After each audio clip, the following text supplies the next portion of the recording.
वित्त मंत्री निर्मला सीतारमण ने 1 फरवरी को संसद में अंतरिम बजट पेश किया।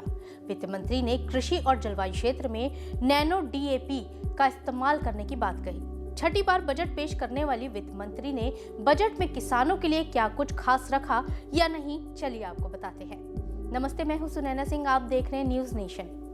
2024 का अंतरिम बजट सत्र पूरा हो गया। भारत की वित्त मंत्री निर्मला सीतारमण ने बजट पेश करते हुए कहा कि सरकार ने एग्रीकल्चर सेक्टर में कई बड़ी उपलब्धियां हासिल की हैं।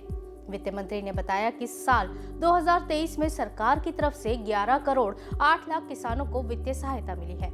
इसके साथ ही 4 करोड़ से ज्यादा किसानों को फसल बीमा योजना और पीएम किसान संपदा योजना में 38 लाख किसानों को लाभ मिला है। वित्त मंत्री ने कहा कि सरकार ने बजट में किसानों का विशेष ध्यान रखा है।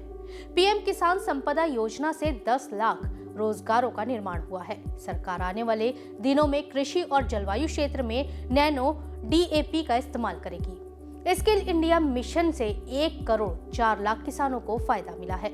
सरकार कृषि क्षेत्र में उन्नति के लिए पब्लिक और प्राइवेट इन्वेस्टमेंट को बढ़ावा देगी, जिसका सीधा फायदा किसानों को मिले।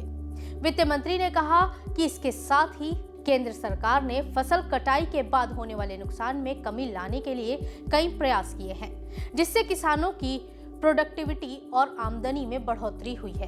कृषि क्षेत्र में वैल्यू एडिशन और किसानों की आमदनी के लिए भी सरकार ने कई प्रयास किए हैं। खेती करने वाले किसानों के साथ ही डेयरी किसानों के लिए सरकार व्यापक कार्यक्रम बनाएगी। बजट पेश करते हुए निर्मला सीतारमण ने यह भी कहा कि सरकार सार्वजनिक और निजी निवेश को बढ़ावा देगी, जिससे मौजूदा स्थिति में और ज्यादा सुधार हो सके।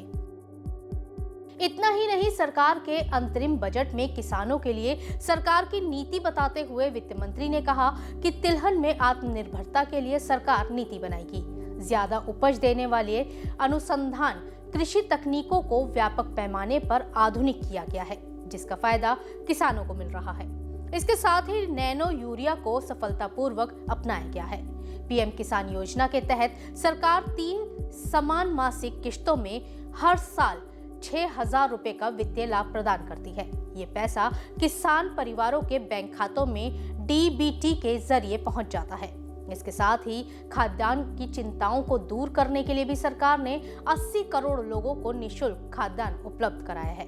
कृषि के साथ ही भारत दुनिया का सबसे बड़ा दुग्ध उत्पादक देश है, मगर पशुओं की उत्पादकता काफी कम है। इसे बढ़ाने के लिए भी सरकार काम करेगी। यानी कहा जाए तो किसानों के लिए इस बजट में सरकार कई सारी नई योजनाओं को लेकर आई है। सरकार की इन योजनाओं का फायदा आने वाले दिनों में किसानों को मिलेगा। आपको हमारी ये खबर कैसी लगी, हमें कमेंट सेक्शन में जरूर बताइएगा। देश और दुनिया की तमाम खबरों को जानने के लिए बने रहें न्यूज नेशन के साथ। नमस्ते।